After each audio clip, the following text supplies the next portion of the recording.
When we got the first character popularity poll for Jujutsu Kaisen, there were two characters on there I was very surprised to see. One was Yuta because he was really only in Volume 0, but it's good to know that most of the people that participated have read Volume 0.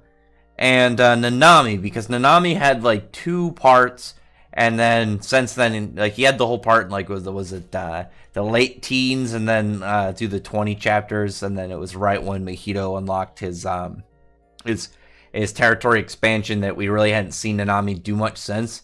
So him being on there was a surprise, but I mean, at the time that I think the series was like 63 chapters or something. Now we're finally at 100, big 100 for Jujutsu Kaisen, which is fantastic.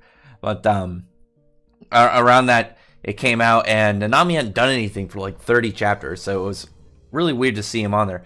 But the thing about Nanami is he is just a really likable badass. I think he just has this really interesting demeanor, and then he's got a badass design and fighting style. I love the slick back like look, but at the same time he's got the suspenders up, and he kind of looks like some dude who just got off of his shift. He always just looks like he's just some dude who's tired. He just got out of work and he's trying to get home, but in reality this is him all the time. But I was really happy to see, for first off, the big nice color page for chapter 100, and you have like everybody from that age group before things went wrong. You had still Geto as a good guy. Nanami's teammate was still alive. It's depressing when you just look at this picture and realize where this all went. But Nanami is now up against the dude with the hand sword, which is really funny because Guardian of the Witch just introduced a guy in the last chapter, and you see him in this one. He's got like a hand cane, but you see in this chapter it was a hand sword, but it's a skeletal hand. And then you have this guy right now in Jujutsu Kaisen who's just got a normal like dismembered hand sword handle. I just think that's really cool. You have, hey, this guy's got a sword with a hand for a handle, and this guy's got a sword with a skeleton hand.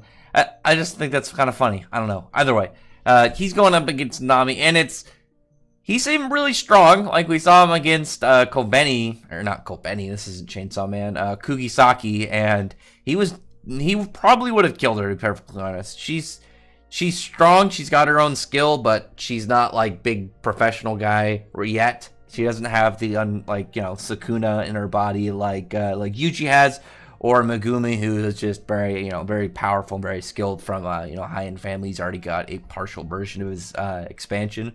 So it's completely believable for her to have some trouble, because as a mercenary, this guy's clearly very dangerous. And, if it wasn't for Nanami stepping in, these two would be dead.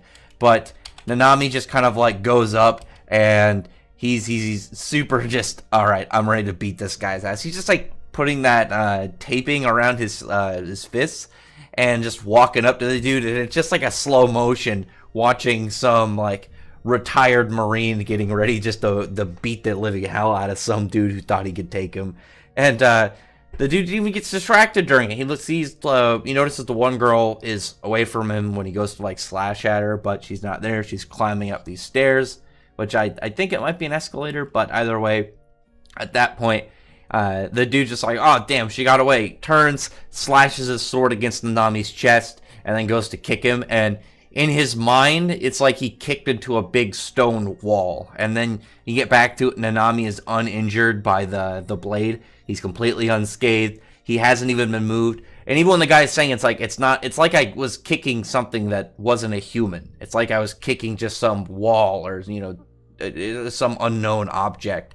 And then Nanami's just like, all right, how many are you? Just grabbing hold of his leg. And then when the dude just decides to tell him, I don't know, Nanami literally beats him so hard and so fast. You see him bouncing like in multiple motions. You see him slam from the head hit the ground, and then bounce, and then land like into some wall. And Kugisaki's just like, God damn, that was brutal.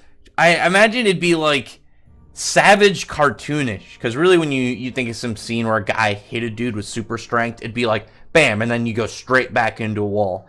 But he literally angled it, so he slammed his head down first on it and then ricocheted a few times before like just crashing and just, you know, smashing up against the wall, breaking it. And the dude is like gushing blood and just like, if it wasn't for my ability, I would be dead right now. And Nanami just goes, lays in another punch, crushing like right into him, and just absolutely just dominates this fight. Like, he's drastically taking control of this. It's not even comparable. It's not comparable. And it's not like with a lot of other fights, like when you think of where it's like more flashy. It's just brute force. It's just some old thrashing. And it was just super badass to see how much impact that Nanami is just delivering to this dude in this short span of time for not telling him what he wants. But luckily, Kugisaki did do something useful. She wasn't completely useless in this fight. Once the hand sword, because we know it can act on its own, goes to stab Nanami while he's not looking, Kugisaki pretty much just long range shoots a nail. You know, I really like the way that she does it. She just drops it in midair and then, you know, swings her hammer, just pretty much turns it into some super projectile, but just, yeah, hammers it to the wall. Luckily, she wasn't just some damsel in distress. She managed to do something in there. It was just unfair. There was too big of a level gap. And even she notices when Nanami's beating him. She's like, damn, this is why he's a grade 1. And the dude is just completely crashed. You see like the rhubarb metal pipes or metal bars inside the concrete just all smashed up. And Nanami's just like, all right, let's go find Nita. Let's go next one. He's there ready to give someone just more beatings. It's not some fancy end. It's just a straight like old bruiser like mash down. Then after that, we have Yuji, and he's running, and you see him run into an old friend. He's running into Inumaki, which is really cool because we haven't seen him in a while. He's actually another character that was on the popularity poll that I was surprised to see high up. But he's got his megaphone, and now Yuji and him are united, and then we're gonna see up next, we're gonna see the man himself, Choso. Choso is ready to get revenge after the death of his brothers, and I'm wondering if Inumaki was saying don't move to some of the monsters, or if he was talking to Yuji to say like don't come over here because he's dealing with Choso.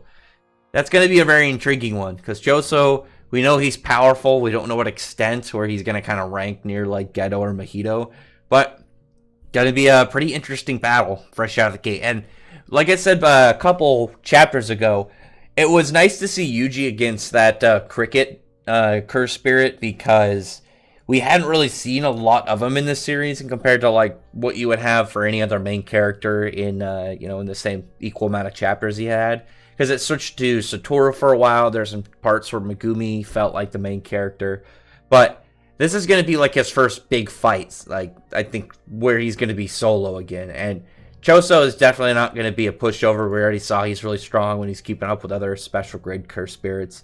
So I am very much looking forward to this next chapter. I'm hoping Yuji just doesn't land a couple black flashes. I hope there's a couple moves in there. Maybe he makes up a new technique, or we get to see a hint at a territory expansion.